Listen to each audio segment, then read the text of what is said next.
মুখ্যমন্ত্রীর বিরুদ্ধে আদালত অবমাননা নোটিশ, পাল্টা তোপ কুণাল ঘোষের। মুখ্যমন্ত্রী যে চাকরি সুরক্ষার চেষ্টা করছেন তাতে জটিলতা তৈরি করে প্রক্রিয়ার গতি কমানোর চক্রান্ত করা হচ্ছে। ভোটে পারে না, কোর্টে জট পাকায়। বিজেপি সিপিএমকে নিশানা এভাবেই কুণাল ঘোষের। আমরা খুব স্পষ্টভাবে তিনটে কথা বলতে চাই।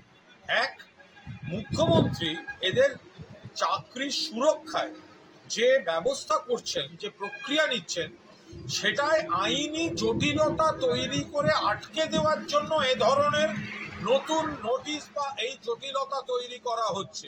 চাকরিহারাদের অনুরোধ করব, দয়া করে এই চক্রান্তের দিকে খেয়াল রাখুন। আপনাদের সুরক্ষার কাজটাকে ডিলেট করতে চাইছে।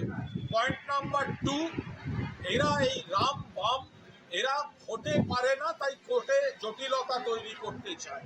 আর 3 নম্বর হচ্ছে, মুখ্যমন্ত্রী বিচার ব্যবস্থার প্রতি পূর্ণ আস্থা রাখেন, বিচারপতিদের সম্মান করেন, কিন্তু কোনো রায় যদি বহু সংখ্যক মানুষের স্বার্থের পরিপন্থী হয় তাহলে সেই রায়ের সঙ্গে দ্বিমত পোষণ করে পুনর্বিবেচনা দাবি তোলাটা, তার সঙ্গে আদালত অবমাননার কোনো সম্পর্ক নেই।